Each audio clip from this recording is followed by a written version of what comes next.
All right. Sorry about that. Hopefully everyone can find me here. I had a glitch. I had a technical glitch. Okay, here we go. Sorry about that. I had a technical glitch. Hoping everybody finds me here. We have one participant.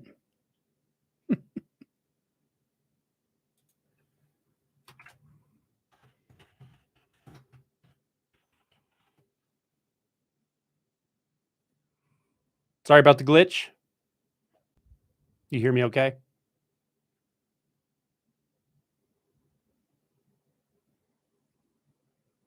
Awesome. Hey, Sam. Hey, Ashley.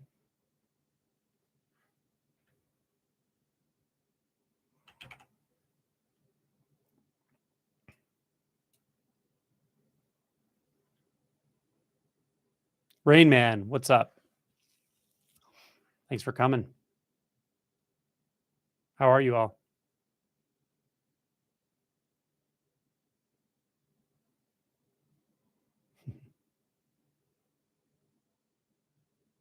Hey, Tomek.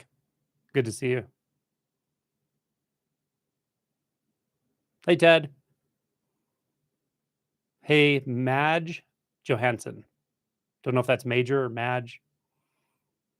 Aphrodite. Hi, nice to see you. Main Focus. Good to see you. Sorry, guys. Hey, Tony. Dufo Cell. Jack. Nice to see you.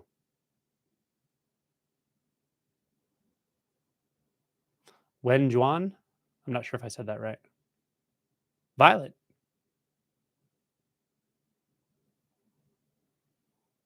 The video, yeah. Yeah, unfortunately, the other video glitched out, so I had to start a new one. So hopefully they'll yeah, thank you for letting them know. Bambika, hello. How's everybody?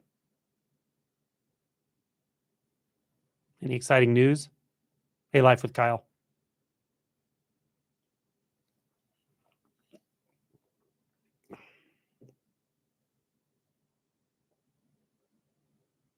Yeah.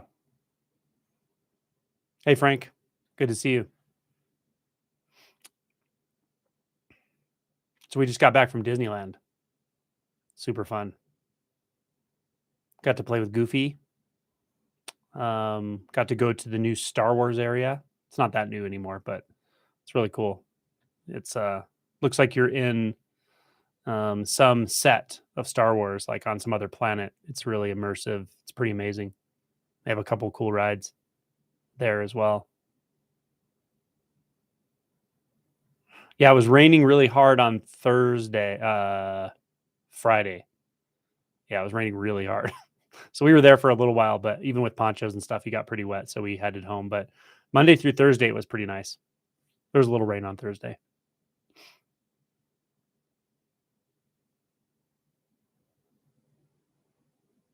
My favorite ride is not that anyone asked, but I'm going to tell you anyway.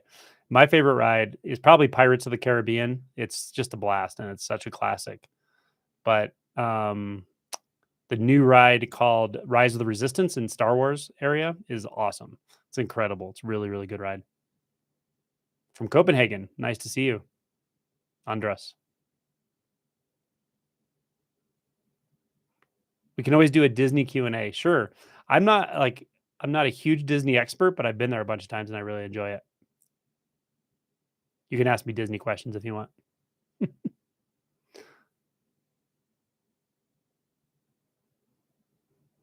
All right. Yeah, if anyone has any questions. Meow Wolf, yeah, it's awesome. There is one in Colorado. Yeah. So the Meow Wolf in Denver is amazing. It's huge. It's really, really big. I think it's called the Convergence. So it's a little more like outer space and otherworldly. Whereas the first one, which is in New Mexico, in Santa Fe, is called the House of Eternal Return. So these are like art installations, but they're completely immersive and they're made by many, many local artists. First one was in Santa Fe, New Mexico. And there's kind of a mystery to it. When you're there, you can sort of solve the mystery. What happened to the family? There was like some quantum event, and yeah, it's just amazing. And then the second one they built was in Las Vegas. It's called um, Omega Mart, and it's the storyline there and the mysteries surrounding a grocery store. And so the front of the grocery store looks kind of like a real grocery store. The employees there are dressed in the grocery store uniforms, but the products on the shelves are like the weirdest things you've ever seen. But then as you go towards the back of the store, you find these like passageways into other dimensions and stuff. It's amazing. And then they built the third one in Denver. So, okay, questions. Here we go. I only do well on questions about Disney music. Violet probably can keep up with you there. I'm not great about those questions. Okay, in my experience, is there something like the collective unconscious? I would say yes, but it's more extrapolated, and through experience of your own experience of unbound consciousness, and then interacting with others, you can kind of see how these motifs in human consciousness um, are what structure our delusions, our beliefs that are deeply held, and that shape our experience of being a separate self. Um, what I mean by this, by the unconscious nature and the fact that it's older than us, is that it's not like you purposely decided to structure this whole list of beliefs in your experience and then live that way. You never decided any of that. It just happened, or it seemingly just happened. Some of it is just the complexity of our nervous system that allows us to experience the sense of separation and so forth. But I think a lot of it is actually structured in human consciousness. It's um, emotionally impressed upon us as we grow up. The beliefs are almost subliminally communicated to us, and the more you have access to that, the more you start to get that sense of what the sort of collective unconscious is really about. But there's not a thing out there called the collective unconscious, like floating around in space, and you don't just become the collective unconscious or something like that. It's more of an extrapolated experience, but it does give you a lot of clues about how identity is formed, belief structures, a lot about the shadow and emotion work, and how all the mechanisms we use to avoid the shadow and avoid emotions. That's what I would call like the collective unconscious. I think Jung had a lot of really very good stuff to say about that. Okay, where are we at here? I am new to YouTube Live. Can you explain a little how to ask questions and unmute? So you don't actually speak through YouTube to me. Unfortunately, YouTube Live, as far as I know, doesn't allow that yet. So you just have to type the question here. I do also once a month, or I have been doing a um, Zoom session, which will be in the community tab, the information and login for the Zoom session. That is different. Of course, you can ask questions and interact with me directly. I've been doing it as a double barrel non-duality where I have another teacher or person who can answer questions with me. So that's a little different. But when we're doing live like this, you just type in the questions or comments. Often when I do self-inquiry, it takes me to the sense of I am or just being. Is that where it's supposed to take me? Thanks. So, yes, generally speaking, but when we talk about this stuff, we're talking about very subtle things. So, what one person might mean by the sense of I am, another person might mean something completely different. So, a little bit of it depends on what you mean by that or what your experience of it is. What I will say is through self inquiry or through inquiry into the nature of thoughts in this moment, one after the other, structuring your experience of reality, of just this. As you go through that, you will disentangle identity from subtler and subtler thoughts as you do that. You may come to this fundamental sense of like this thought called I am, right?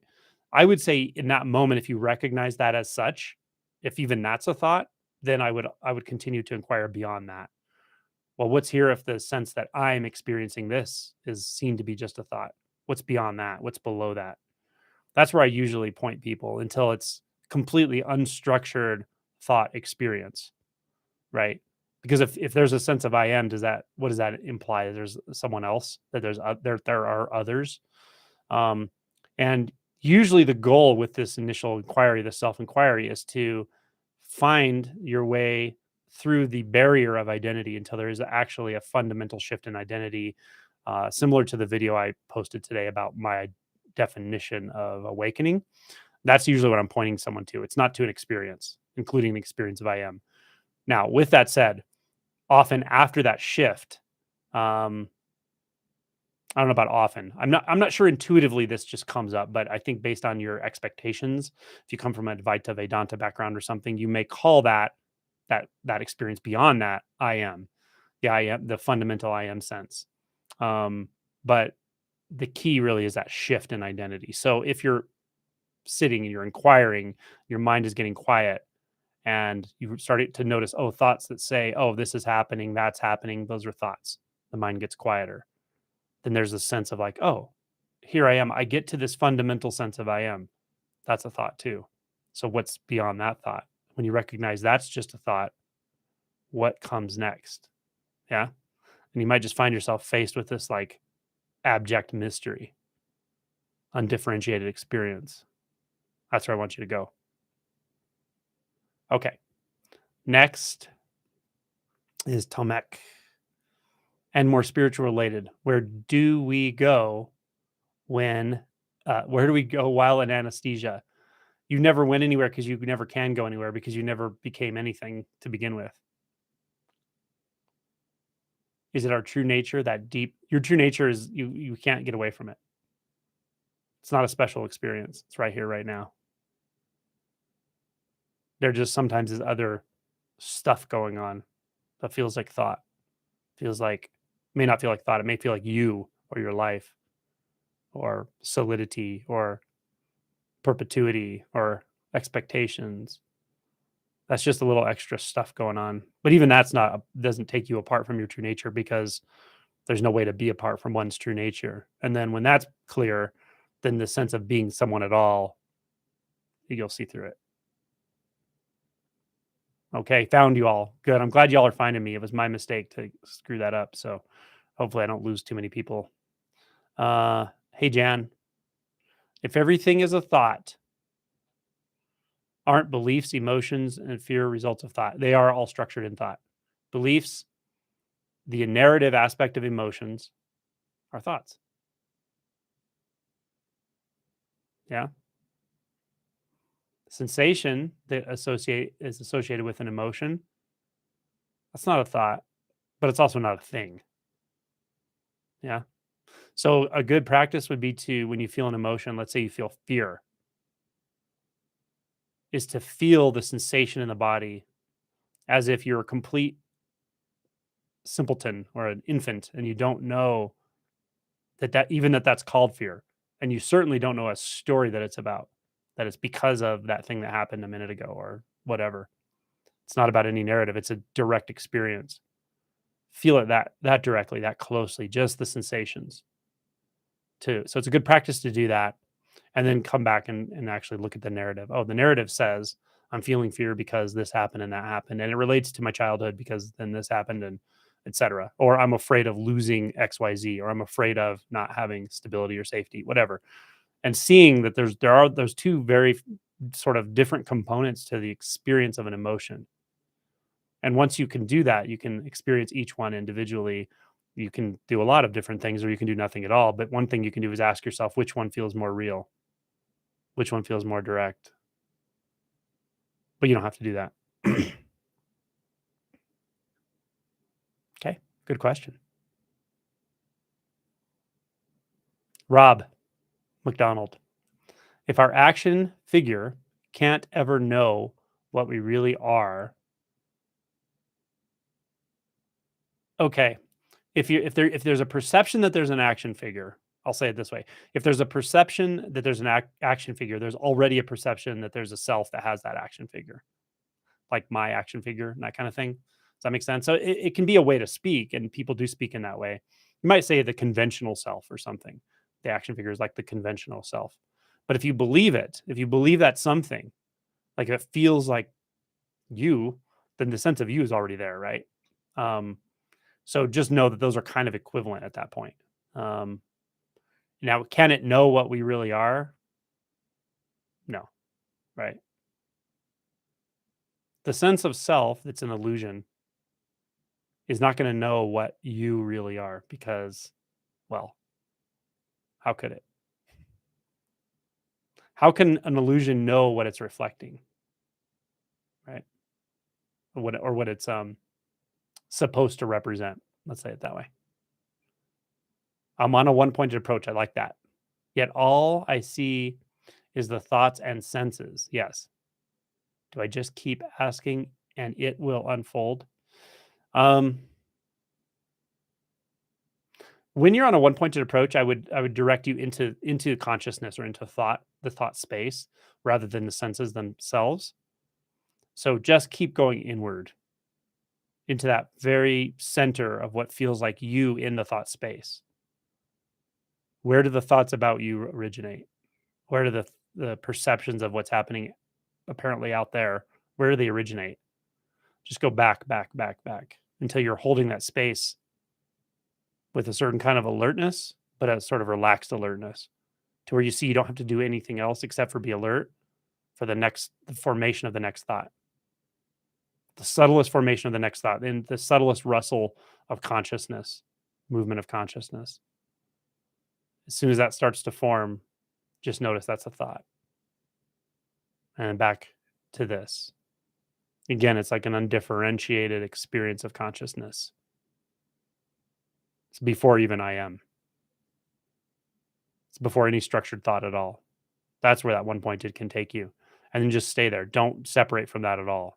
Not even the slightest. Don't separate. Don't move your mind. That's the key with one pointed. When everything becomes exquisitely singular, don't wonder about things. Like if you're wondering, oh, should I do this or should I do that? That's always a thought. Right back to where did that thought originate? Okay. Tomek. 90% of spiritual YouTubers say that you are limitless infinite being. Okay. I don't know if 90% of anyone says. I don't know. I don't know what other people say, but I'll comment on that. That you are limitless infinite being. So what good does it do you or anyone to adopt a belief about yourself like I am limitless infinite being, I am infinite consciousness, I am formless awareness, I am the ground of being, I am Buddha nature. Like what good does it do to adopt that belief? Does it do any good at all? Or is it just another set of beliefs? Like I'm a good person, I'm a stockbroker, I'm a mother, I'm a father, I'm a brother, I'm a good lover, I'm a bad lover, I'm a whatever, right? What's the difference? That's what I would ask you. Look into it, Okay. Andras. In inquiry, the sense of me comes and goes. Okay. It vanishes when I pay attention to it. Okay, great. It appears again soon after and then disappear when looked at. Okay. So why don't you make it disappear? Like look right into it until it just disappears and stay there. Look for the next subtle thought that's trying to catch your attention, like noticing when it's there or it's not there. That's also a self structure. So go there and then just stay there. That's the key is staying there. Stay in that gap before anything forms, before any opinion, approach, question, anything forms. Formless consciousness. Aaron Smith. Hi, Aaron. Late to the party. I was looking under the live tab. Yeah, I screwed it up. Aaron. Screwed it up big time. Hopefully, hopefully more people figure this out. So what happened was I had a technical glitch and I had to restart it. It's the only way I could figure out how to do it. So it doesn't let you restart the same one apparently. Okay. Anne Sunderland. Can awakening affect or reveal mental health issues? It depends what you mean by mental health issues, I would say, but from a clinical perspective, like someone who has psychosis, schizophrenia, bipolar disorder, schizoaffective disorder, these kinds of things. I don't get the sense that awakening is going to cause that. And I also don't. I would never encourage someone to think awakening is going to cure that, right? Because these are, physiologic disorders or whatever. So, could it? calm, the mind enough that you don't maybe require meds at some point in the future. It's possible, but I would never tell someone to expect that, because I don't know if that's true or not, and everyone's different. So working with whoever prescribes medications and so forth, if that's someone's situation, is critical and important. Um, if somebody has a history of instability, psychosis, inpatient treatment for mental disorders, and so forth, I would tell them to be very cautious with this stuff, just because it's destabilizing of the ego structures. Um, it doesn't mean you can't wake up. Of course you can, but I would say work with a therapist, psychologist, or psychiatrist who knows this stuff, and or with a teacher who you can work very closely with, who can keep an eye on you and sort of be your external stability to kind of monitor and make sure you're not becoming too unstable mentally, especially when you're going through rapid changes and so forth. But um, other mental health issues like depression, anxiety, that so many people suffer from, this tends to um, help a lot. Of course, did for me, but I wouldn't do it for that reason necessarily. I would do it because you feel inclined to do it. If you really feel inclined to dig into your true nature, to wake up, um, for its own, um, for the purpose of doing it, because it feels instinctually right to you, that's the right reason. If that's the case and you have a lot of anxiety and so forth, that's very normal. It's not uncommon. But if you want to do this as like some kind of cure for an ailment, and that's your singular reason, I wouldn't necessarily recommend it. I'd rather point someone to a good therapist or something. Okay, Tamek. I have many lucid dreams, and because of that, I'm a little bit afraid of surgery and anesthesia, that I might stay conscious. Is that a real possibility? I don't think you will. No. There's something that's always kind of there, but it's not gonna be a problem, I wouldn't think. It's very, very uncommon for someone to recall during anesthesia, and it's usually a mistake on the part of the whoever's the anesthetist.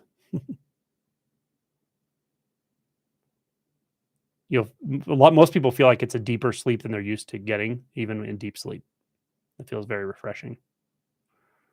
Okay, let's see. All right. Going, I'm just lost my place here. Okay, Julie, can you describe how you went about seeing through Fetters 4 and 5? I didn't think in terms of that when this all happened for me. It was many, many years ago. So I would say that it can happen. You can get under reactivity by working directly in the Fetter model, as in the way Kevin's describes and the way Christiane describes and so forth. But there are a lot of other ways to go about this. So I didn't use the Fetter model myself. I just think it's a good model for later stages of realization. Okay, I've been puzzled by your emphasis on the senses, such as seeing and sound. Is that to take you out of the recurrent haze of the mind? Okay, so the senses thing is interesting. Um,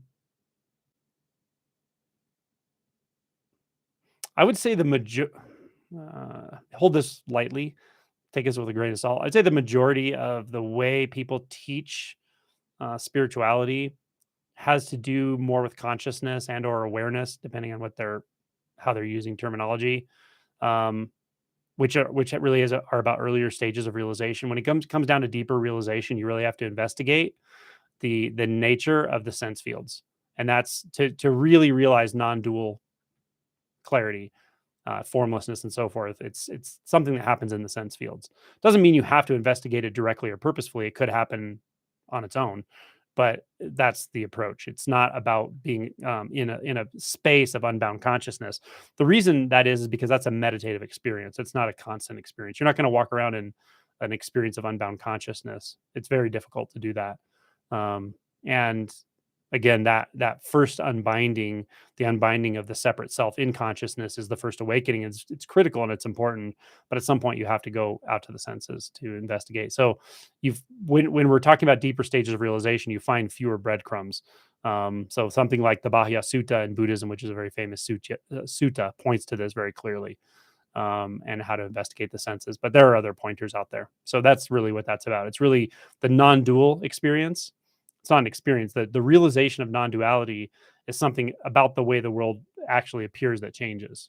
It's not a thing in consciousness, and it's not a belief-based thing.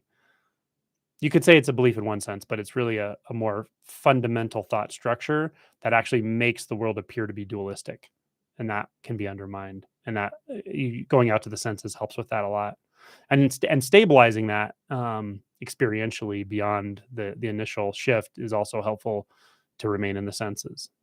A lot of guidance I give people in deeper stages of realization when something feels fixated or contracted, etc., is I just point them back to the sense fields. The problem is it's very hard to do that early on. It's hard to do that, especially before awakening. We think we're feeling, but we're not feeling. We think we're hearing, but we're not hearing. When you finally hear for the first time, it's quite remarkable. It's quite remarkable because you're not just hearing something out there. The sound is completely absorbing of you and the environment and the thing making the sound and the thing hearing the sound. It's all one sound. It's beautiful. Okay. Andres, I've gone from questions in inquiry to a more sense-based orientation. Good. Feels authentic. I like it. Is it better to stay with the questions? Well, that's a very general question. It really depends on what kind of questions you're asking and what you're trying to do and what you're trying to get at. I would say, generally speaking, you don't get past the value of inquiring into beliefs. It's just the types of beliefs you're inquiring into that matter. So even in very deep stages of realization, looking at the belief that's operating in your experience, that's structuring your experience, can be very, very helpful. It can be immediate release when there's not much fixation left, there's not much self-structure left, or no self-structure. Then often it's an immediate release when you see the belief that seems to be shaping experience, because you immediately see that it's just not true. It can't be true. So when it comes to questions around belief and that kind of inquiry, that's very valuable at all stages. Um, but it's the way you approach things is different, right? So there's not a sense of, in deeper stages of realization, there's not really a sense of, oh, I'm going to get some big spiritual cookie, or I'm going to get somewhere, or I'm a self moving through time that's going to get to this thing called enlightenment. Like that starts to get dispelled later on. You realize it was all thought based, and it's just not like that. And so with non-dual realization, it's pretty clear, like there's nowhere you're going to go. There's nowhere to go. There's no physical form. There's not some destination. There's not space. There's not time. All that just goes down the drain. So from there, yeah, you can ask questions to look at subtle fixations, subtle beliefs, but there's not the kind of thing like self-inquiry for first awakening where you really can still believe I'm going to get somewhere with this. Like I'm going to get to this thing called awakening, right? And you can, but you get there by stopping the belief system that you're getting anywhere. So it's all paradoxical, of course. Okay. When I ask, who am I? No thoughts, but there's a sense of looking, searching for answer. Is that a seeker identity? Not the truth yet. So when you ask, who am I? There's no thoughts. There's a sense of looking, searching for an answer. I would say if you're aware that there's something called searching for answers in that moment, that's a thought still. It's a subtle thought, right? That's what's defining you as the thinker, the one that's searching for answers. Or else you wouldn't be aware of that, right? In that moment, there would be no texture of searching for answers. So if there's someone there that's aware that there's a sense of searching for answers, then there's still thought going on. So this is a common thing that we can quiet the mind reasonably easy with some practice, meditation, self-inquiry. But what we don't realize is we're actually still self-defining with subtler layers of thoughts and not recognizing them. That's pretty common with this like inquiry, one-pointed approach, or even self-inquiry. So keep very alert. You're already alert, or you wouldn't have gotten this far. I want you to become more alert. Like you're really, really on alert for anything that's starting to form a framework of any kind. Good question. Hey, Jack. I've always wondered, can an awakened person have generalized anxiety disorder, depression? Um, I would say they probably are going to be decreased. This is tricky to talk about because you actually feel things more directly after awakening, and that can be surprising. You feel emotions more directly. Um, You feel like fear, you might feel it very directly. It's just an experience of fear. But what's not there, or what's there a lot less, is the anxiety of trying to stay up here in your head, not even aware that you're avoiding fear, right? Or the sense of just total disassociation from life, or depression that's avoidant of certain emotional experiences. So those start to dissolve. And often, like, I might define some of these things like anxiety and depression as sort of emotion tones. They're like long lasting, they're temporal. Whereas after awakening, often we start to feel things in a much less temporal way. It's just right now. Like, it's not like how long this has been here. It just comes out of nowhere. It feels like everything. It feels like an engulfing experience of sadness, shame, grief, joy, peace, happiness, flow. And the more that happens, the more hopefully we're prompted or guided into just letting ourselves just drop into the moment deeper and deeper. The less we start to perceive ourselves as having periods of time where this is happening, periods of time where that's happening, or I feel depressed over a period of time. So that's going to change fundamentally, but when and where in the process it completely dissolves is hard to say. For me, like, I had tons of anxiety before awakening, and after it was much less. In fact, it was like maybe episodic for a while, maybe, but it was really more just a direct experience of emotion, and the um, the knowing of what resistance to emotion feels like, or the resistance to anything, the resistance to just the experience of being alive. And so I probably would say it really wasn't there. Anxiety really wasn't there for me after. It was just like intense direct experiences. But those are very good teachers because they show you that there's no way for it to be other than it is right now. And in that, the holding on to the belief structures that it should be another way, could be another way, the resistance patterns, they tend to just dissolve quite spontaneously. Okay. Bambika. In your last double barrel session, a lady called Madge mentioned that she lost her name. Do you remember? Um, Not really. What does that mean? Is it to do with losing a sense of identity, a fetter? I don't really quite remember that, unfortunately. Sorry. I don't know. In the moment it might have made sense based on what else that person was saying. But here's the thing about that. Don't worry about it. Like, what does it matter? So say somebody had the experience of the complete dissolution of the self structure, and they called it I lost my name, or I lost myself, or I lost this or that. Like, how does that help you? Right? Does it matter what words they use? So a lot of the times we get stuck on labels with things, and it just doesn't really matter what the labels are and so forth. That may not be why you're asking, but I just like to point that out sometimes, that people describe things in all different ways. They really do.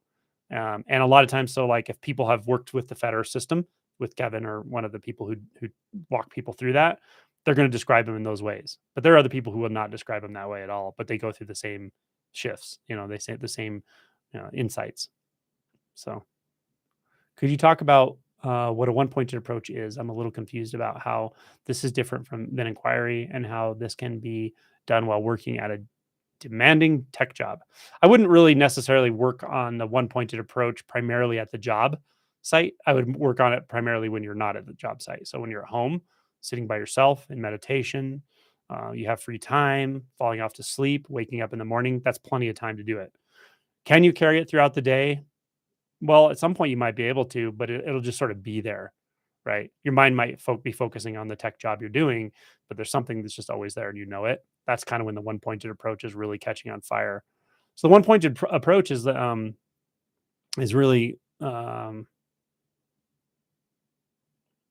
personified. Not That's not the word I want, but it's exemplified by Mu, the koan Mu. What is Mu? When you become one with Mu, there's just Mu. There's not someone contemplating Mu.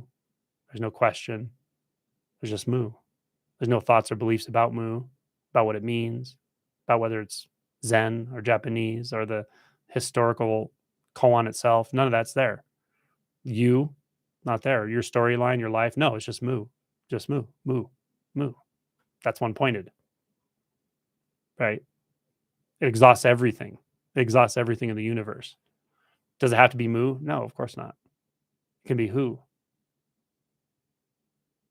It can be just this.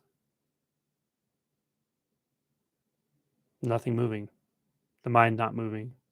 Don't make anything. Not making anything. Not trying to be something. Not trying to undo anything. Not trying to force this experience into some idealized experience you've heard about through a label. It's one-pointed. It's a feel.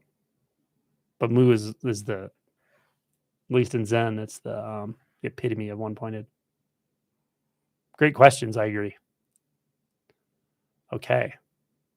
David B. I'm having a Groundhog Day type problem.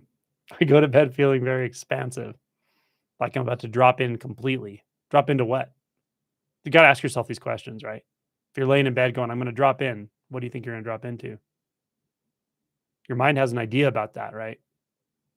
Even if it's like the mystery, but your mind has an idea about that. What if I told you you can't drop into that? It's not going to happen. Not the way your mind thinks it will. I have crazy dreams, then wake up back. Well, when you have dreams and you're completely just in the dreams, that's just what's happening. I wake back up in my head, thought storm all over again. That's okay. When you wake up and there's a thought storm, there's just a thought storm, right? Look for the hidden belief there. What's the hidden belief that I can sense reading this that you didn't write in the sentences? That there's a problem. Who has the problem? Look for that one. Look for the one that has a problem. Look for the one who's standing back, monitoring your experience and going, well, this happened, and then this happened, and then this happened, right? The this happening is not a problem. This happening is not a problem. This happening is not a problem. There's really no problem, but if there is one, it's the one holding back from it, monitoring everything.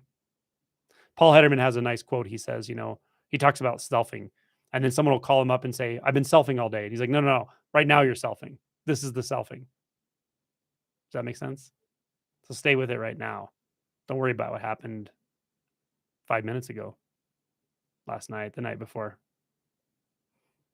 The belief in that mental cycle, that mental story is holding on disguised as trying to let go. It's really critical to see that. Okay.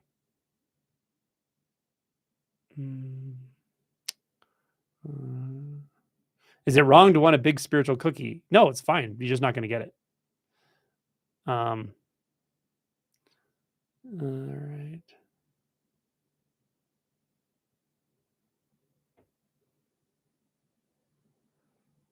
How do you know if it's destabilized within the awakening process or if it's a mental health issue that's being revealed? That you need to ask someone who's an expert, so like a professional. Just ask them. I mean, I can give you the symptoms of schizophrenia right now and all that stuff, but I mean, that's not the role of me here. So yeah, just ask somebody. You can ask your physician. Say, this is what I'm experiencing. Is it okay? But like for instance, schizophrenia. You hear voices. You hear voices talking to you all the time, and you're not sure. Sometimes you believe that they're actually disembodied voices, that they're not just thoughts or auditory hallucinations. So when you have schizophrenia, sometimes you know that you're experiencing auditory hallucinations or visual. Other times you don't know. You get so involved and absorbed into that experience. That's psychosis. Disorganized speech, disorganized behavior, inability to take care of yourself, failing at your like activities of daily life, things like that. Those are signs of psychosis. They're not all of them, but there's some. So things like that would be concerning for sure. But you can always ask a professional and run it by them.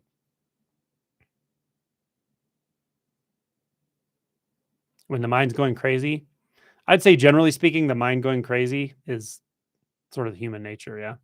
So for instance, bipolar disorder or not the whole disorder, but mania specifically or hypomania is sort of defined by racing thoughts, increased goal directed activity, lack of sleep. But these are pretty extreme, meaning the thoughts are very goal directed. You feel you're completely involved in the thoughts. You believe you're going to, go up the mountain, gamble and win a lot of money. So you go empty your bank account. You go do that.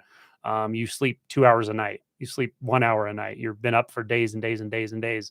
People around you are worried about you. Like that's kind of like hypomania, mania. Just to make a distinction versus the usual, oh shit, there's thought after thought after thought after thought after thought after thought. Like I just sit here and my mind just going on and on and on.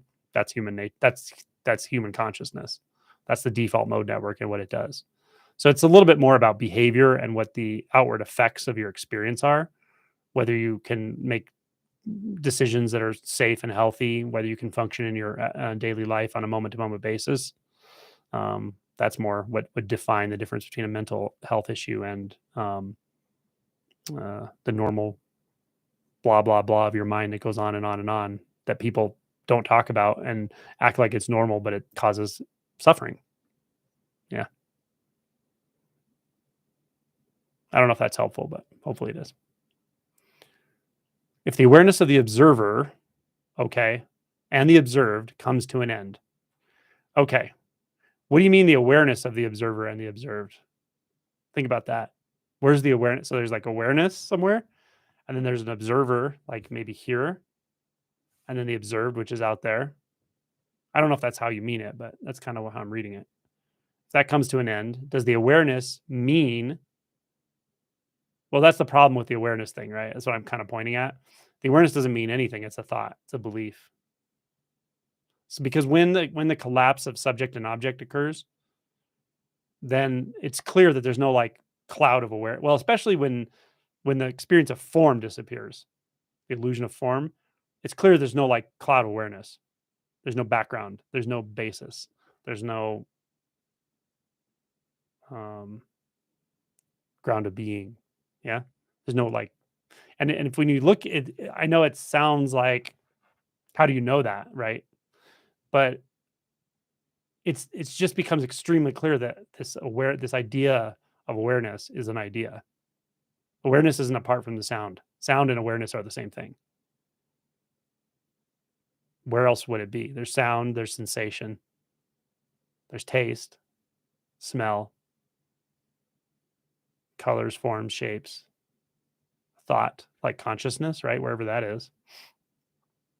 There's nothing else. There's nowhere else for anything to be.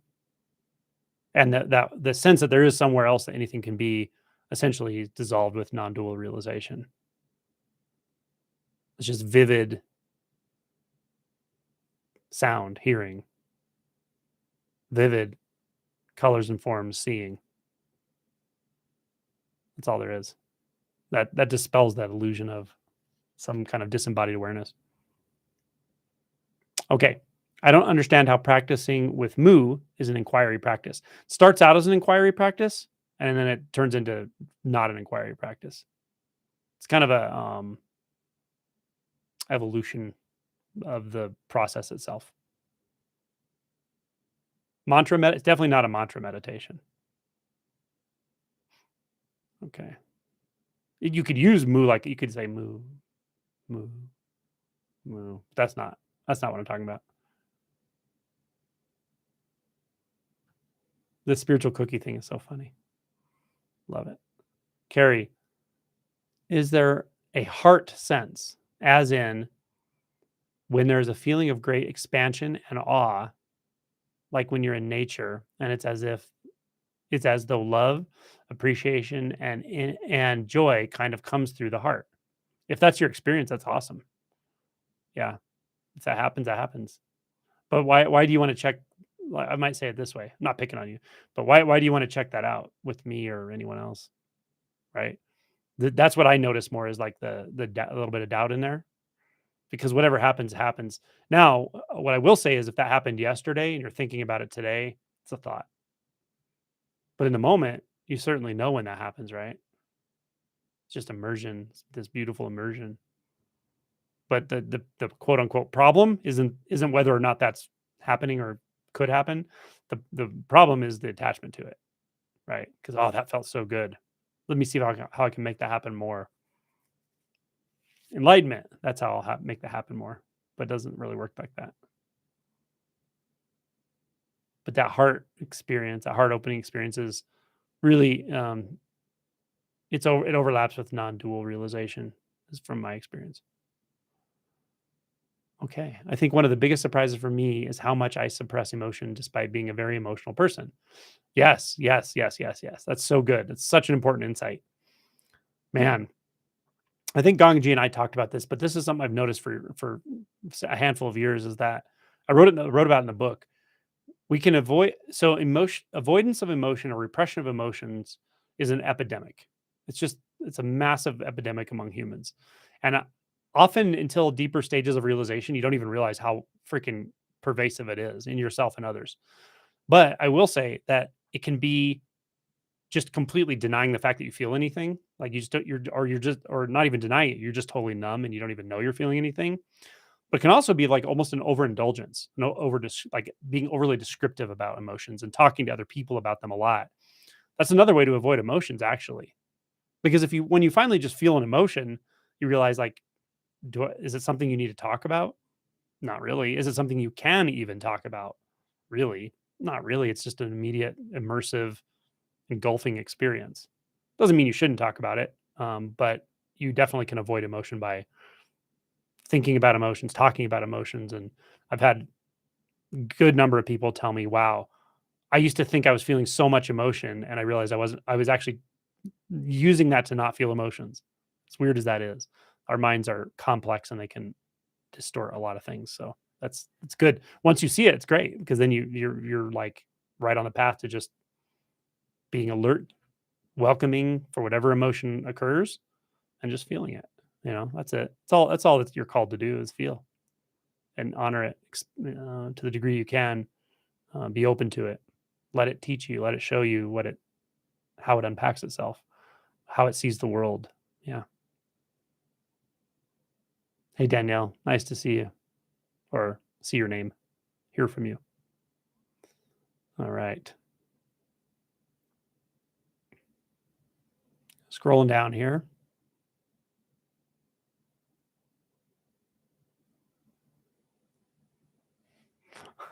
Madge was like, I love it. Okay. Madge answered the question someone asked about her from a previous video. You're welcome, Terry. Hey, Sam. How can I directly dissolve beliefs that cause me to feel like I'm going to manage and make all this happen? Well, you got to just see that it doesn't really happen. You know, doesn't really work. That's the key with the sort of beliefs about agency and doership that sometimes it seems to work, other times it seems to not work. And why is that? And why does the mind take credit only when it seems to have worked? Like it looks the mind backward extrapolates a lot. It looks back through experience and picks kind of cherry picks experiences that prove, quote unquote, prove that what you intended to happen happened because you intended it to happen. But it conveniently ignores those times when you thought something was going to happen and it just didn't happen. So a lot of times it's just seeing that it doesn't really work that way. And it also you also see how much effort goes into trying to make it work the way you think it really has to work instead of just seeing what's right in front of your face. And then alternating that with just feeling what there is to feel right now. And sometimes it's uncomfortable. But the more you do that, the more you realize, oh, actually, really just experiencing what's happening right now fully really takes care of everything. Everything works out fine. You have the information you need. Um, you have the resources you need to take care of business, you know. Um, but yeah, it's kind of a double um I don't know what the word is. I'll say double-edged sword. That's not really what I mean, but there's the part of it that's pulling you into the mind, saying, "Oh, let's think about how I want this to go, or how it can go, or imagining, or fantasizing." That's kind of pulling you out, and then there's the part that has a sort of an avoidance or an aversion. And I actually think that the aversion is primary, but it happened so long ago we forgot because we're so enthralled with our minds. But there's an aversion to the actual sensations. So between those two, that's why we keep getting shot up into the mind. So I think you kind of need to address both the tendency to pull up into the mind and the illusions, the stories we tell ourselves, and the tendency to avoid sensations that are sometimes uncomfortable. Sometimes we avoid sensations that are enjoyable, actually. Even fear of ecstasy, fear of deeply enjoyable sensations. So we have aversion to the sensations, the sense fields just overtaking us because, well, they overtake us and then the mind goes quiet. It doesn't like to go quiet too long. Likes to go quiet for a short time, but not too long. Okay, Christina, Chris, can you say something about seeking energy versus trying to let go of all efforting for one prior to first awakening? That's a tricky one before first awakening, right? Because there are, I almost want to say like this can happen any which way for anyone, right? But I almost want to say without a certain amount of seeking energy, being exhausted, you can just fool yourself by just telling yourself there's no one to do anything and there's nothing to do and I don't really want to wake up or something like that. Like I think you can kind of fool yourself with that. So that's kind of why I like things like Moo or a one-pointed approach of like actually putting effort in, but put it in the right place. Put effort into seeing what it is that's seeking, right?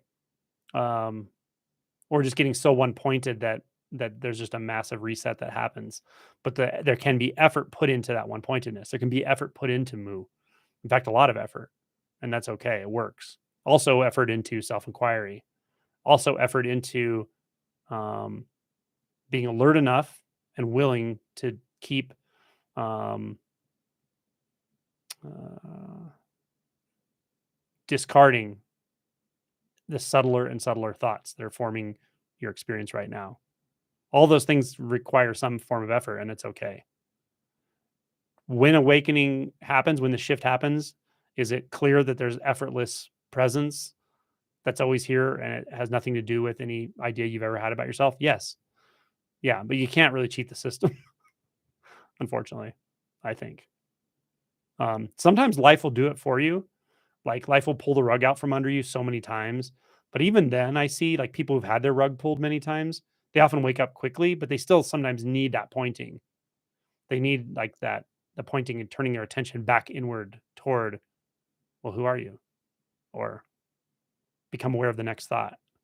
Or look where you've always wanted to look, but you've just never been taught to look there. Or you've just never been given permission to look there.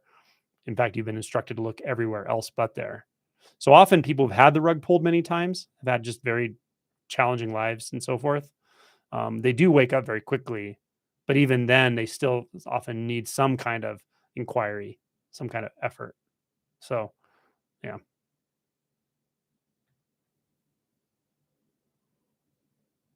Okay.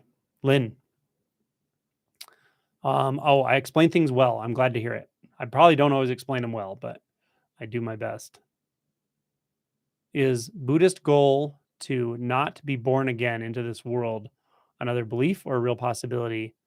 I would say, I would say that how do I say this nicely? I have seen people um, who almost turn not being born again into like the big spiritual cookie, like becoming God consciousness or something, like becoming cosmic consciousness, maybe in like a more of a Hindu setting. Like you turn that into the big goal, right?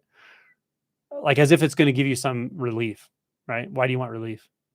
Why do you need relief? What do you think it's going to give you to not be reborn again? That's what I would point people who have that. Yeah. Okay. Jack. Has any consideration been given to holding a retreat at the Omega Institute in New York? I've attended an Adyashanti retreat there, and its facilities are excellent. I haven't thought about that. It's been mentioned to me. I did find a really nice place I like on the East Coast, which is North Carolina. It's big. It can accommodate a lot of people. They have really good food. It's very easy for me, which is very nice. They take care of everything. They have really good infrastructure, and we had a good time last year there. It worked really well. So that's my East Coast retreat. I'm going to be doing once a year. In the future, maybe other sites I don't really know, but we'll kind of see how that plays out. But yeah, that would be one I would consider just because of the size of it and so forth. I don't really know how big it is, but I know I've heard it's big and they can accommodate a lot of people and stuff. Um, Ashley Stewart. Yes, yes, yes. The need to talk about emotions with others, right? We don't realize that. Like, um, there's no reason to avoid talking to people if you want to talk to people or whatever. But with communication, I think it's really valuable, not just in the spiritual setting, but in all settings, to get in the habit of, on occasion, especially if something feels sticky, uncomfortable, confusing, it's good when you're communicating something or someone's communicating it to you, to just ask, what is the purpose of this communication? What am I trying to achieve, accomplish? Am I trying to bond with somebody? Am I trying to get sympathy? Am I trying to give information to someone? Am I trying to get information from someone? Um, there's no right or wrong answer to these things, but we do have different motivations. And sometimes we don't even realize what our motivation is. We're just kind of talking to be talking. And if you start to look at it, you go, huh, maybe I'm looking for a little sympathy, you know? And what does that feel like? Well, it makes me almost feel a little more needy or whatever. I don't know. But these are questions we can ask sometimes about communication. And it can actually, so people who have trouble with judging the character of others, or with their own boundaries being violated, it's a really good thing to get in the habit of asking about other people. Like, why is this person, not to be super suspicious, but what does this person want from me? If someone's talking to you or telling you something about themselves or whatever, it's good to ask why. Like, why does that person need to tell me that about themselves? Like if someone's trying to convince you they're honest, for instance, it's kind of a red flag, right? Why would someone have to do that? Just as an example. um, Main focus: awareness not being separate from anything.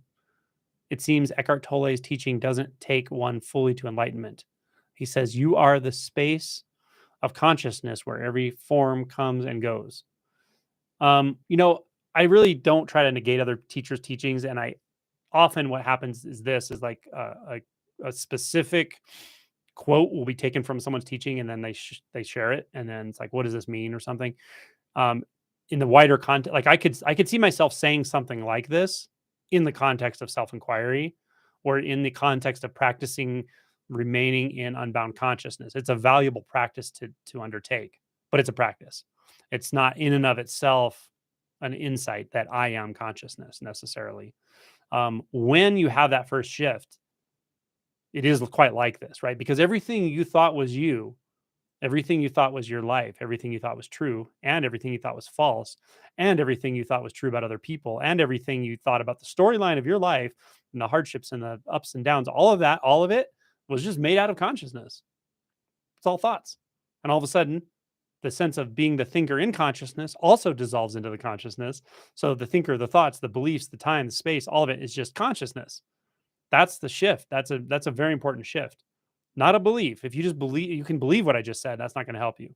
But the shift is tremendous, right? When that happens, often it doesn't even register as I am consciousness. It just registers as something damn well changed. Sometimes it registers as there's no me, right? Because everything I thought was me is just was thoughts. Yeah.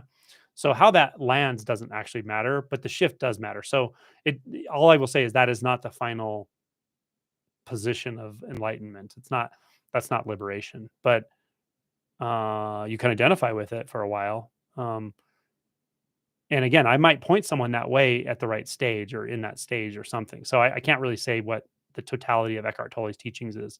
I've heard other people criticize and stuff, but a lot of times when I hear people just endlessly criticize other teachers, I wonder if they just like, why? So get what you can out of whoever you can get it out of. Like if that teacher resonates with you at some level, that's awesome.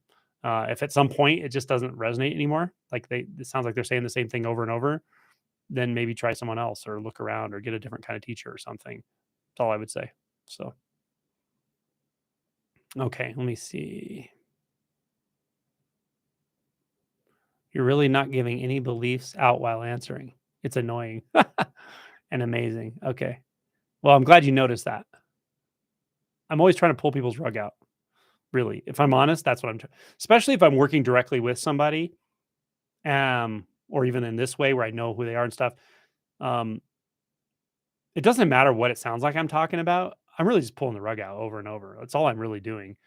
Pulling out the rug that feels like a structured self or fixation or belief or view. That happens in certain phases, but it doesn't actually matter. I'm always just doing the same thing. I'm not doing it out of malice or anything. That's just what I feel. I can feel a certain fixation, and I just work with the person, and that fixation tends to dissolve or soften. To me, that's really the whole unbinding process. You're just unbinding from the illusion of identity. And it can seem like identity is changing.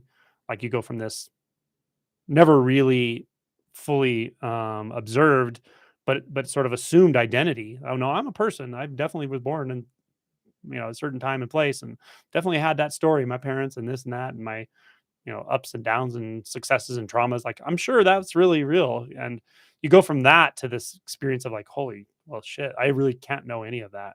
Like, yeah, it's true in the relative sense in one way of speaking, and in another way of speaking, there's nothing real about any of that. That's the first shift, right? But there can still be a sense of identity. So often the identity is like, oh, now I what you identify with after that varies. I try not to get anyone to identify with anything after that. So I don't talk about, like formless awareness and grounds of being and all that, because why adopt another identity just to lose it later? Instead, it's like, well, let's just keep looking at what's happening in the moment. And what often starts happening is intense emotional experiences. So let's work with that. That's kind of how I do it. And then ultimately, the whole paradigm of identity will collapse at some point. That there ever could be identity identifying just doesn't make sense anymore. Okay. Did you miss my comment above, Sally? Okay, let's go searching for Sally. Sally. I can't say that I'm 100% committed to answering every single question because there's a lot, but I will try to scroll back up. Okay, here's Sally. I'm finding it hard to stay in the gap. It seems like I get to a space with no thoughts or not much thoughts and not much description, but it comes and goes over and over, not sustaining. It really depends what you're trying to do. Like if you've never had a shift in identity and that's what you're working on, that's one thing. It could be the way you're approaching it if you're working with something else. So it's a little hard for me to tell what kind of gap you're trying to stay in.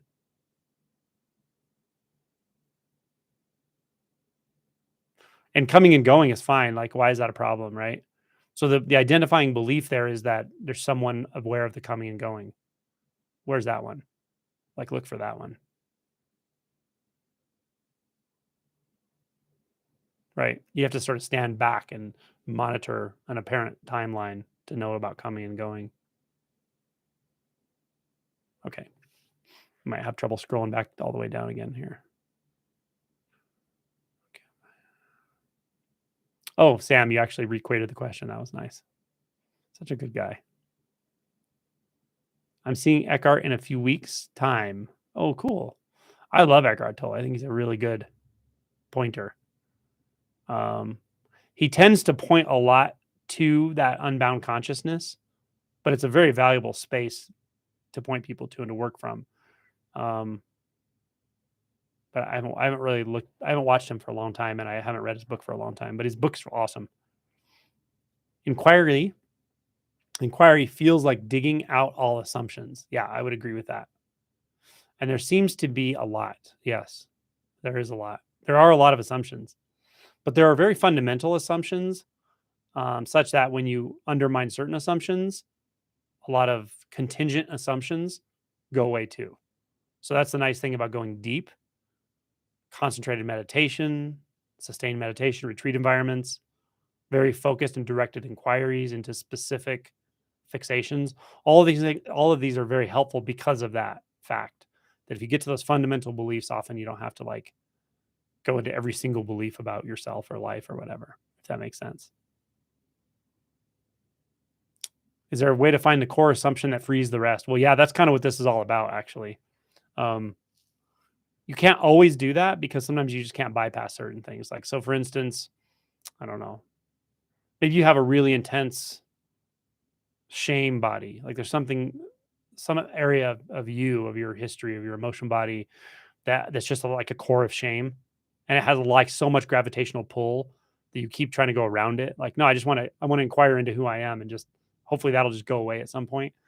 Maybe it will, but if it's sticking around for a long time, that's kind of the evidence often that it's like, yeah, don't try to bypass it because that's what's holding you back. The gravity of that is pulling you out of being able to really let go.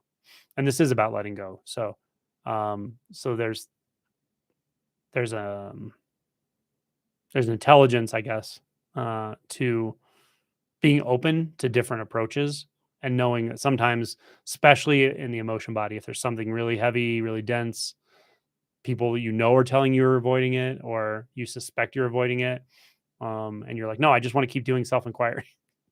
I want to keep whatever, I don't know, dissolving myself into nothingness. That's probably not going to happen. You need to go back and address that. and life will keep showing it to you again and again until you address it, usually. So this process is really supportive. It really does support you and all of the whatever you need. But you have to be open to it and flexible and be willing to be surprised and use resources like friends, spiritual friends, Dharma brothers, sisters, teachers, if needed. Go to retreat. Sometimes what I tell people is if they feel stuck or fixated, look at what you do and see if there's something you're not doing that you could be doing. Some emotion work, maybe, or go on a retreat if you've never done a retreat and you have really good reasons for not doing it. That's probably why you should do it. Or if you've never worked with a one-on-one teacher of any kind ever, it's valuable to do that too. I mean, we all have had various times in our path where we've worked with certain teachers and had certain pointings and checked out our experience with people. To not do that at all is probably not a great idea because it's just so easy to overlook your own fixations or beliefs. And even subtle ones in deeper stages of realization they can really define your experience in a way you can't see. So it's helpful to expose yourself to someone who can help you see that, or an environment that can help you see it. Okay. If I'm being honest, all the questions I asked here are about how it is. Good. To avoid a fear of hopelessness. Yes. That I really can't know what reality is about. Yes. Yes. What if I told you there is no way that it is? So then all you're left with is what's right in front of your face. It's neither empty nor full. It's neither permanent nor impermanent, real nor unreal. It gives you nothing but full surrender. But that turns out to be more than enough. Turns out to be just perfectly okay. We bring so many expectations to experience, but they're all flawed. All of our expectations are flawed. Of course they are. Life with Kyle. Can you do a quick pointing to our true nature beyond the mind, the silence? I could, maybe, if it comes to me. Renee, how do you directly deal with a sticky shame experience? We'll start by feeling it. Feeling it. Where is it? If you don't know where it is, just go head to toe. Is it in your head or any part of it? Do you feel something in your head space, neck, chest space, gut, pelvis, legs, hands, feet, face? Just scan, and see like where is it resting in you approximately. It doesn't have to be exact. So you might notice, oh, I feel it like somewhere in the gut or chest. There's no right answer, by the way. People feel things in different places, but you may feel it sort of in the gut or chest. That's not uncommon. Just feel it. And from there, you can sort of let the body move with it if you have that access to that. And you may not. You may just feel stuck. Some people just feel stuck with an emotion, like can't cry, can't laugh, can't move. Like it just feels stuck, right? It almost makes the body not move. It makes the body freeze almost. If that's what's happening, that's okay too. But sometimes you can just ask yourself, how does this want me to move? Like, does the body want to move a certain way? Maybe it wants to lay on the ground and tremble, like shaking, TRE or something like that. Maybe you want to cry. Maybe you want to dance. Maybe you want to sway, right? Maybe it's none of those things, but really just letting that sensation at the core of the emotion kind of have the body. Let it move give it permission. You can tell it, talk directly to it. You have permission to move however you need to move in my body. You have the space of my body. You have my attention right now. That's a start. And it might feel very intense. This could feel enjoyable or it could feel very intense. Like something in you is just going, no, no, no, no, no. I don't want to do this. And if that's happening, that's okay.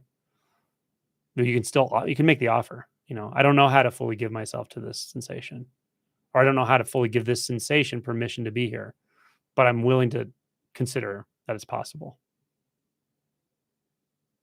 Yeah. So start with that. Just let the sensation be there until you're just a little bit of contact with it. It might be moving, it might be very stagnant, might be in one very specific place in the body, it might be everywhere in the body, might be inside and outside the body.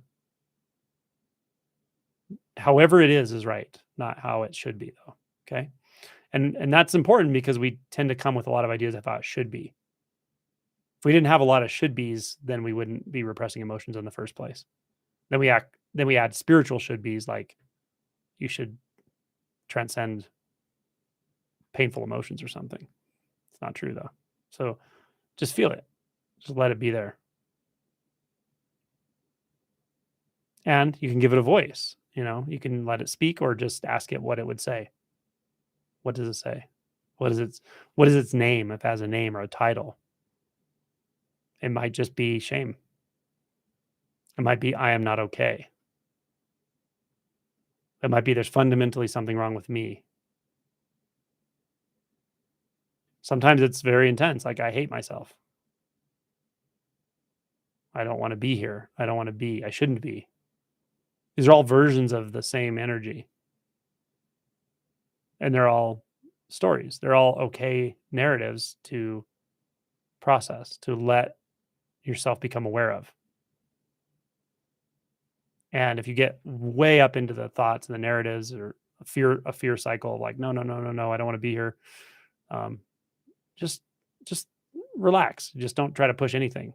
Just let it be like that for a minute. And then see if you can touch back into the sensations in the body. This is the kind of work you want to do very gently. You don't want to force anything here.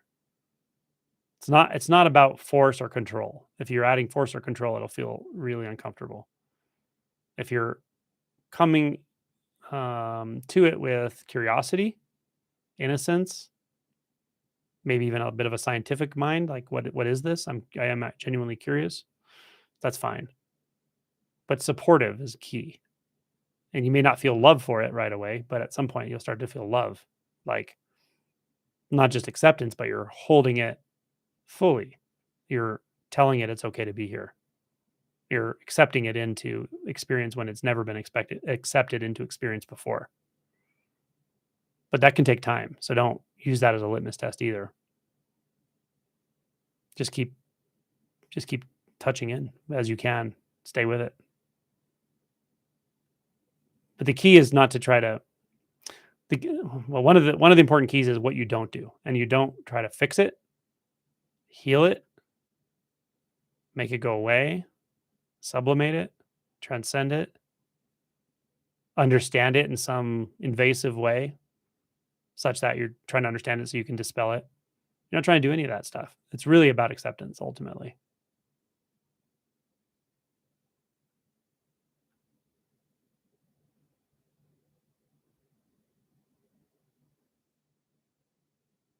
Thomas Phillips or Thomas or Thomas Phillips.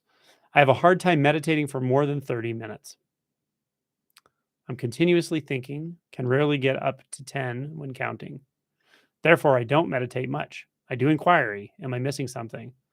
No, it can happen at first for sure.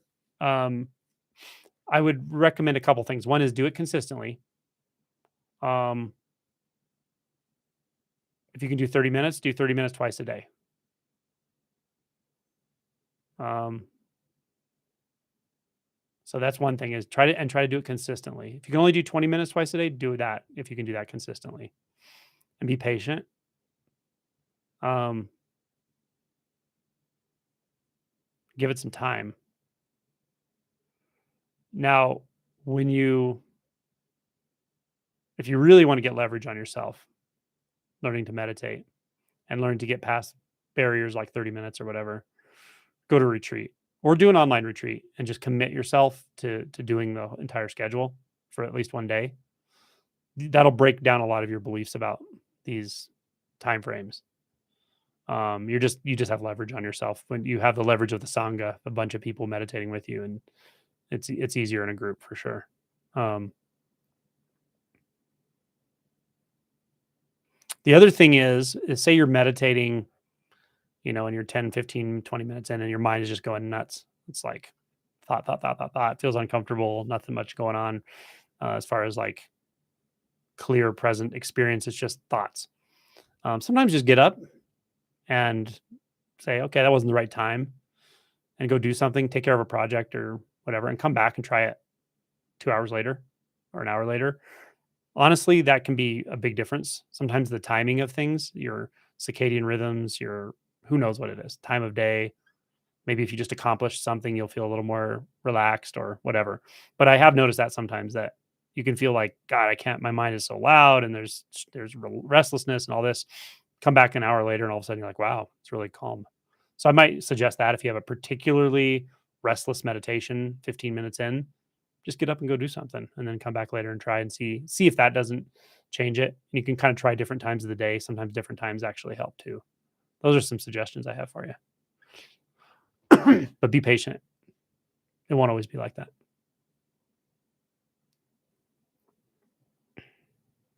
The Awake app. Good. I'm glad it's helpful. You're welcome, Renee. Okay. Jeannie, or I'm not sure how to pronounce it other than Jeannie. Do you have another online retreat planned?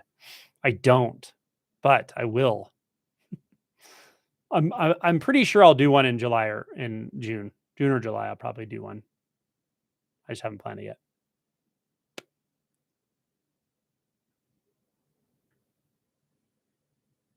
Other questions? Someone asked if I could lead a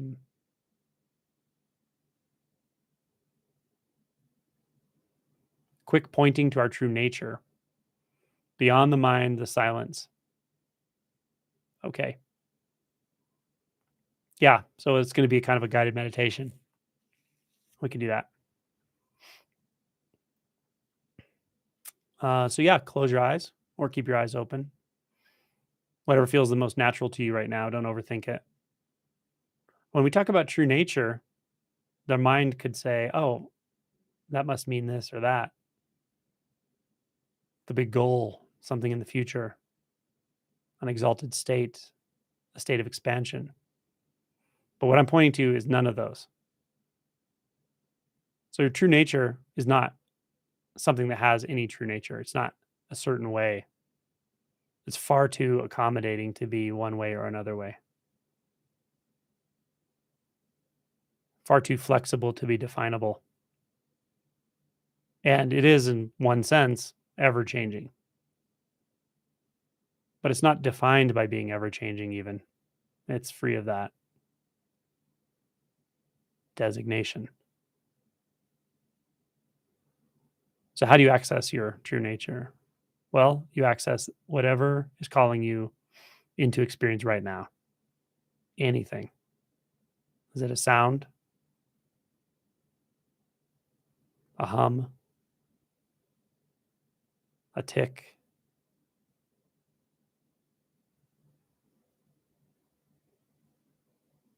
a sound outside? Or maybe it's a sensation,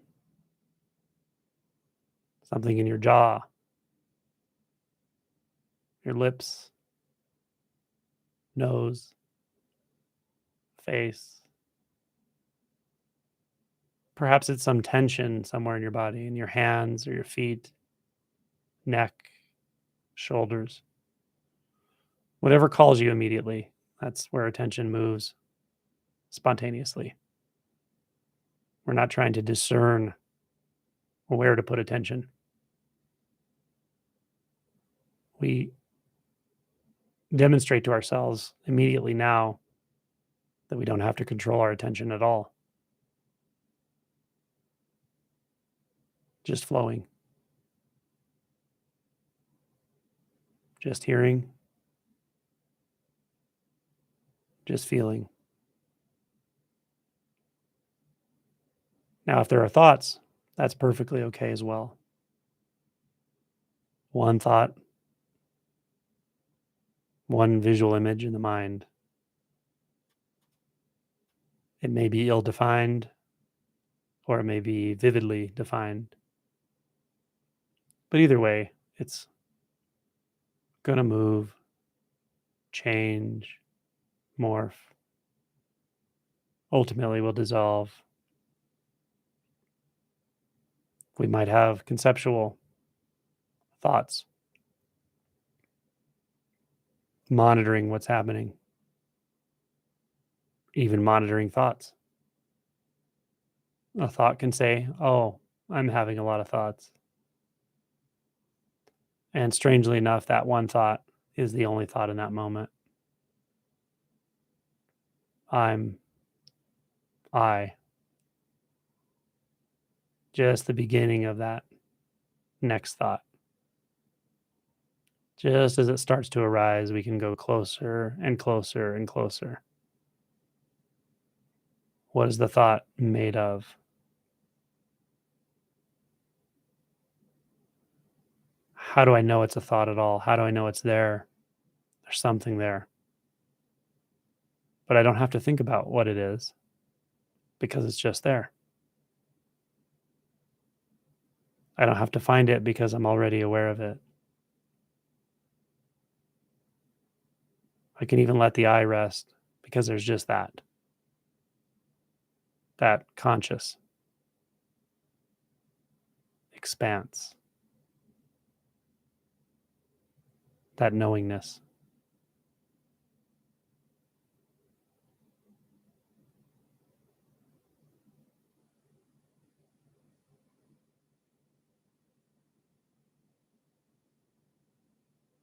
So we're not differentiating or judging. We're not trying to accomplish anything specific.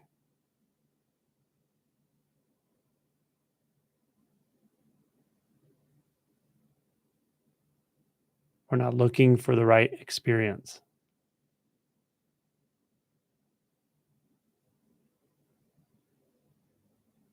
We're not trying to avoid the wrong experience.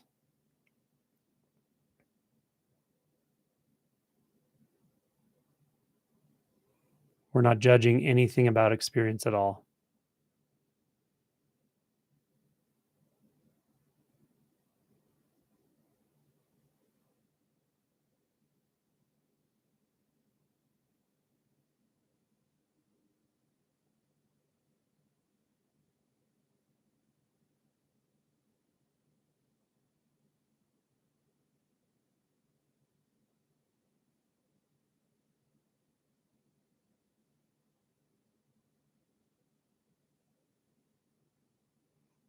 When we're not judging the experience, we can be the experience. We don't stand apart.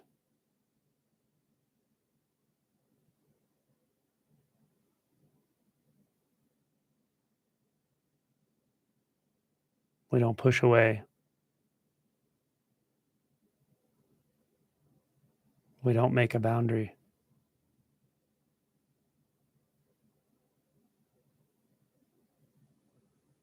We don't concern ourselves with like or dislike.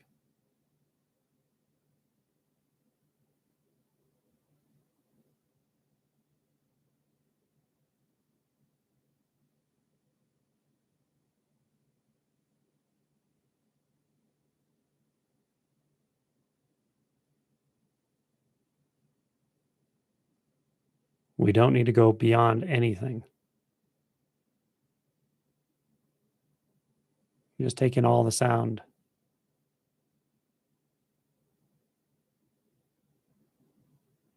The way beyond the sound is directly into the sound.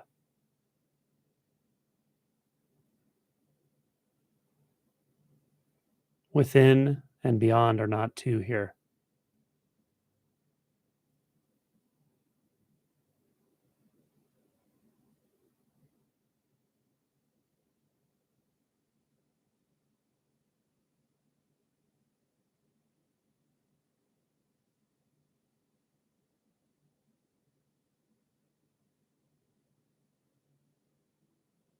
The way beyond the sensation field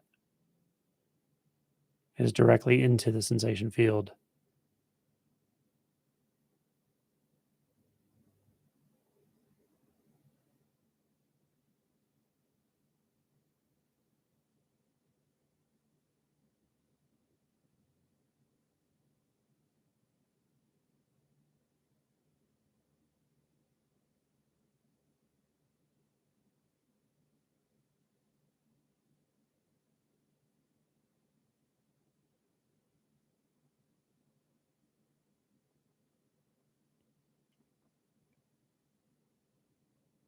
The way to our true nature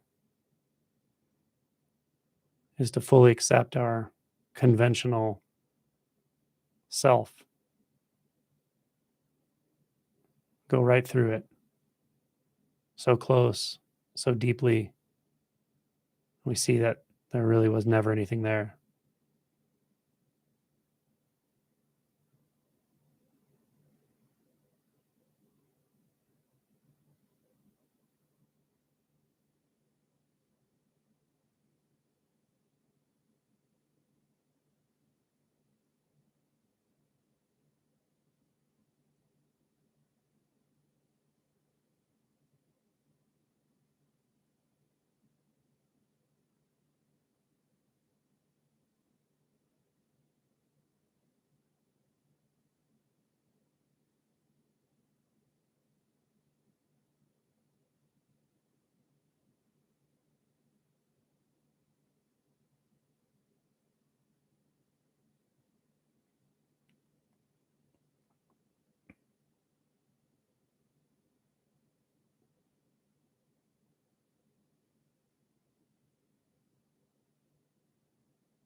Someone asked a question or made a comment. You left me questionless, and yet there's still this seeking mechanism going on. It's always yeah, but that yeah, but maybe much more innocent than it seems. It might just be that little tendency to pull back into an internal space. Just a little bit of a dividing experience between what's happening and where I can start to form an opinion about what's happening or a view of what's happening or something opposed to what's happening. Um, and you can just see, well, where does that actually form? How does that actually form? Is there something there that's actually doing that? That's standing back going, yes, but, or is it maybe just one thought? So again, it helps to like experience the sensations uh, and the thoughts of a certain complex or a certain fixation or whatever, and see, well, here's the sensations, and here's the thought about it or the belief structure or whatever. And what we realize over time is they're not actually connected. They're not causal at all. They tend to come together, but they don't always. And the sensation is you just don't find anything there. Becomes centerless presence, vast presence. And then the thought is essentially innocuous. It's just a fragment of thought. Doesn't mean anything. There's no one to whom it refers, and there's no experience to which it refers. No physical experience anymore.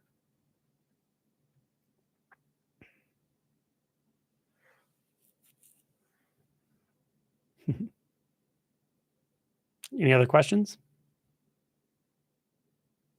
That was fun.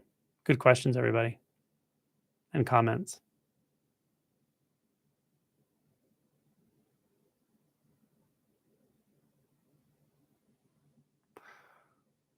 Oh, we have one more here. Comment. The mind initially felt clear and open, different from the thinking mind. It now feels like everything is more ordinary, and awareness does not feel so different. It feels less attached. There you go. Perfect. Just no need really to stand apart from it and summarize, right? Because it will change constantly. Experience changes all the time. You're welcome, David. You're welcome, Aphrodite. You're welcome, Carrie. You're welcome, Life with Kyle and Ashley. Really good to see everyone. How do you discriminate in experience between no resistance and giving in? With addiction, for example, not giving in to the urge seems like it like resisting to it. Yeah, it's tricky, especially with things like addiction, right? Um, Sometimes you just have to see what's good for you, right? Like if you know very clearly, like every time I've taken this action causes me harm or causes someone else harm, um, then then you might ask yourself, okay, well, what am I using this to avoid? That's what I might point you to, because you're already in an experience of discomfort when you're imagining you using a substance or doing the next whatever it is, right? You're already in a state of discomfort, and that's why it's arising, the tendency to do that. So you can ask yourself in that moment, like, well, what am I trying to avoid? What is so uncomfortable about this experience or the sensations now or this moment that I want to do something to replace it with a sensation? That can be very helpful with addiction patterns. You have to be patient with it, but it can be helpful just to sit with that even for a few minutes, even if you're going to take the next hit. If you just allow that gap to open and start to feel into like, well, why is this moment so bad that I need to do that in the first place? Does that make sense? So that can be a good approach with that, but be patient with that, with those sorts of things as well. You're welcome, Frank. You're welcome, Aaron. Good questions, everyone. Thanks, Andres. Thanks, Kim, Brandon, Jan. Oh, the meditation ease the energy ball. Good. You can watch it again when it comes back. I didn't do a long one, but that was a fun one. Thanks, Willie. Thanks, Tim, Sally, Anne. Thank you,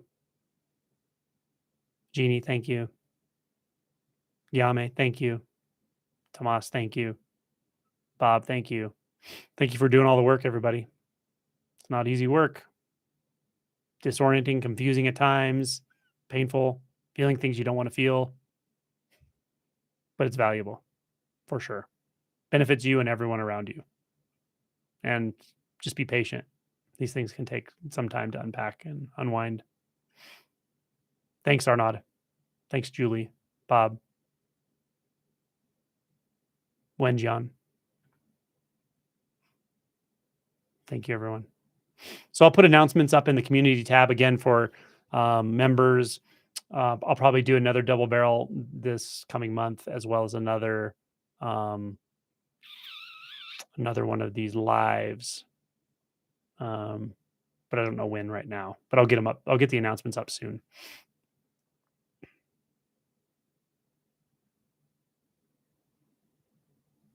Thanks, Gil. Thanks, Rob. Thanks, Jack. Yeah, sorry about my technical glitch at the beginning. I'll try to avoid that in the future. Okay, y'all are awesome. Thanks for your support. I really appreciate it. Enjoy the rest of your Sunday.